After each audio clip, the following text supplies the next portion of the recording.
Hey there, everyone. Welcome to Just a Dude in the News on Just a Dude Podcast. I'm your host, Nathan, just a guy trying to break down the world's biggest stories with a clear head and a laid-back vibe. We're diving into the top 10 news events from May 2nd to May 9th of 2025, and what a week it's been. From a historic Vatican election to global trade moves and understanding autism medically, there's a lot to uncover, so grab a drink, settle back, and let's unpack it all together. Here we go. Let's kick things off with a landmark moment from the Vatican. On May 8, 2025, Cardinal Robert Prevost, a Chicago native and missionary, was elected the first American pope, taking the name Pope Leo XIV. This is a big deal for the world's 1.4 billion Catholics. Let's explore what this means. The conclave moved fast, wrapping up in just a day with white smoke signaling Prevost's election. He wasn't a top contender like Cardinals Parolin or Tagle, which makes this choice intriguing. Some experts, including Italian scholar Massimo Fagioli, suggest the Cardinals picked an American to balance the influence of the Trump administration, especially on social issues. The swift decision and unexpected pick have sparked plenty of speculation about the Vatican strategy. Prevost's story is compelling. Raised in Chicago, he spent decades in Peru and Latin America, earning a reputation as disciplined and devout. His brother, John Prevost, told ABC News about his organized nature, and back home in Illinois, locals are celebrating with pride, even putting up a billboard in Philadelphia. His social media post hints at progressive views on immigration and climate, which could clash with conservative U.S. policies. How he'll navigate these as Pope is anyone's guess at this point. This election is stirring debate. Some see it as a bold step to globalize the church, while others wonder if it's a calculated move to shape U.S. politics. Pope Leo XIV has a massive platform now, and the world's watching to see how he leads. What do you think, listeners? Is this a turning point for the Catholic Church? Let me know. Next, we're looking at rising tensions between India and Pakistan, two nuclear powers trading serious blows. On May 6th, India launched Operation Sindoor, striking targets in Pakistan after a terror attack in Pathankot killed 26 people on April 22nd. This is a volatile situation, so let's dive in. The conflict escalated quickly. On May 8th, Pakistan reportedly used drones and missiles in an overnight attack, prompting India to destroy an air defense system in Lahore. India claims it stopped Pakistan from hitting 15 sites and shot down 2 Pakistani jets. In response, Punjab shut down schools for 3 days, canceled police leaves, and airlines like Air India tightened security protocols. This isn't just rhetoric, it's a significant step up in the hostilities. Both nations are standing firm. India's Home Minister Amit Shah met with border officials while Pakistan acknowledges losses but isn't backing down. Global leaders are urging calm, but long-standing mistrust makes mediation tough. Social media shows civilian impacts, like homes destroyed in Uri by shelling, though both governments' narratives paint the other as the villain. Without independent verification, it's hard to separate fact from fiction here. This story has me thinking about the stakes. Nuclear powers clashing is no small thing, and miscalculations could spiral. The global economy is already on edge. Another hotspot could hurt. I'm skeptical of both sides' claims until clearer evidence emerges. What's your take? Is this a fleeting flare-up or a bigger threat? Share your thoughts with me on social media. Let's shift to trade, where President Trump's making waves again. On May 8th, he unveiled a new trade deal with the UK, calling it a major win since Liberation Day. With tariffs stirring global markets, this is worth a closer look. In 2024, the U.S. exported $79.9 billion in goods to the UK, while importing $68.1 billion. So Trump's pitching this deal to even things out. It comes as his administration rolls out steep tariffs, slowing cargo at ports like Los Angeles and Long Beach. The deal's framed as a counter to China's 125% tariffs on U.S. goods, though China's easing some of those restrictions silently. Economists and even Trump warn of economic turbulence if tariffs keep rising. The timing's notable. Trump's team, including Commerce Secretary Howard Lutnick and Vice President Vance, hailed this as a diplomatic triumph. But critics call it more flash than substance.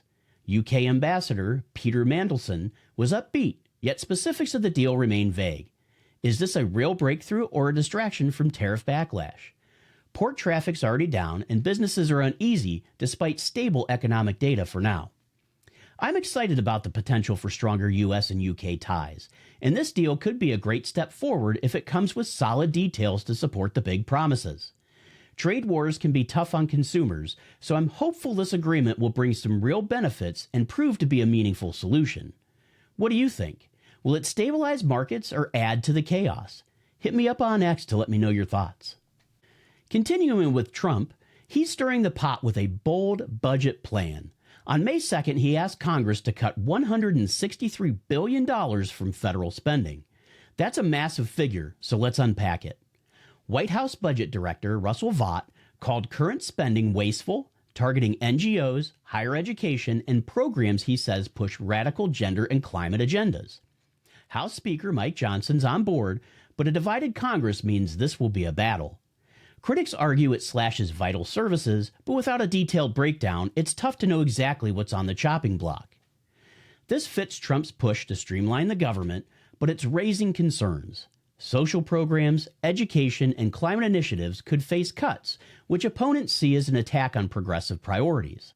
Supporters, though, frame it as reining in bloated bureaucracy. I'm fully supportive of trimming waste, and a $163 billion cut could be a fantastic opportunity to streamline government spending, especially if it targets inefficiencies tied to radical agendas as claimed.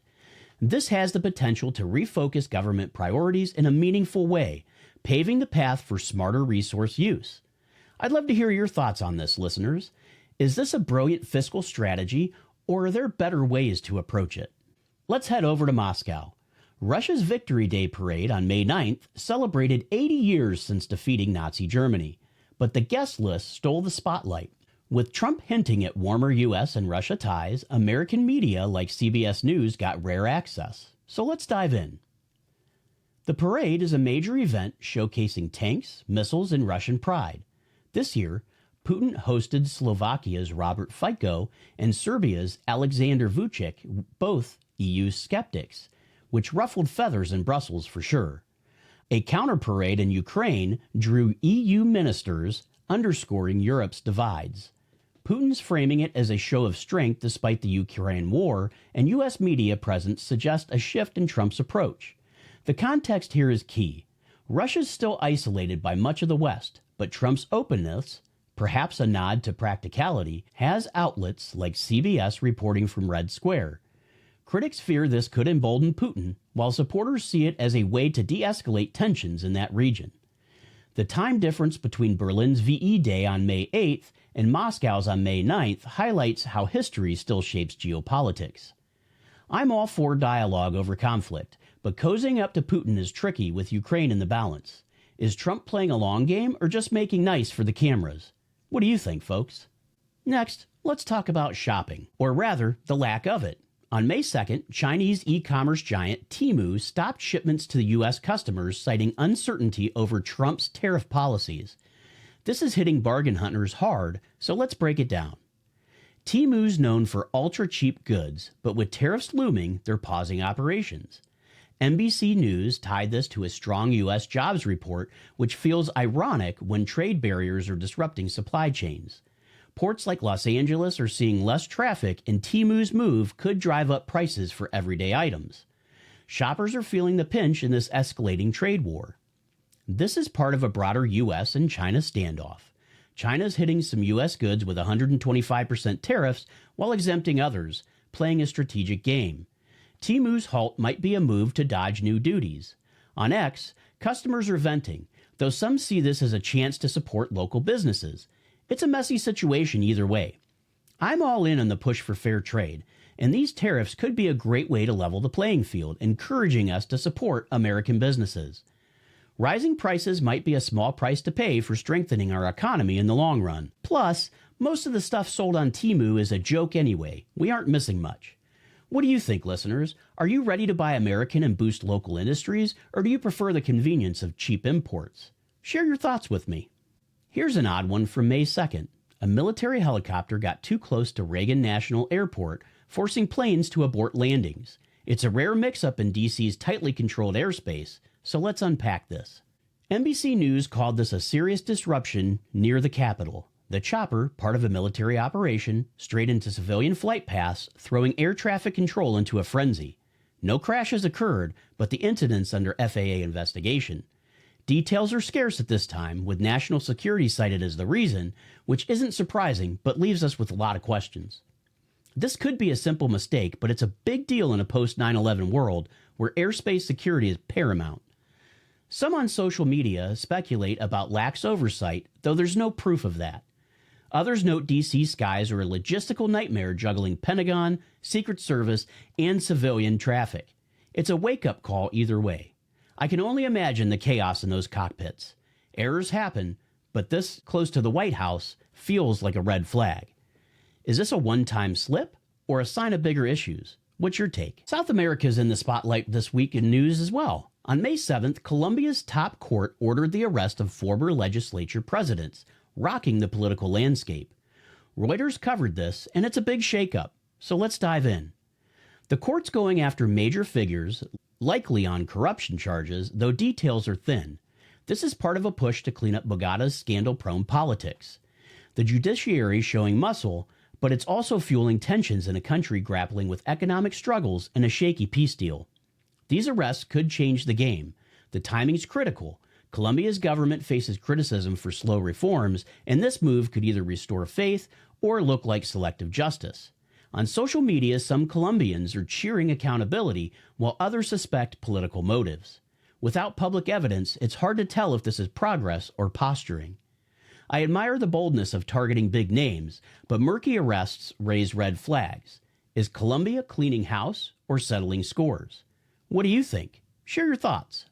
Let's shift gears to the health story making waves in the U.S. On May 8, 2025, the National Institute of Health, or NIH, announced a partnership with the Centers for Medicare and Medicaid to create a database of Americans with autism. It's a big move aimed at improving care, so let's take a closer look at this story. The idea is to gather data from insurance claims, medical records, and even smartwatch info to better understand autism across the country. NPR reported that this could help tailor treatments and support for millions of people, which is huge considering how diverse autism can be. The project's still in its early stages, but the goal is to spot patterns, like how different therapies work for different age groups, and make care more personalized. Now there's a flip side. Some folks are already raising concerns about privacy, wondering how secure all this data will be. It's a fair point, especially with health info, but the NIH says they're prioritizing safeguards to keep things confidential.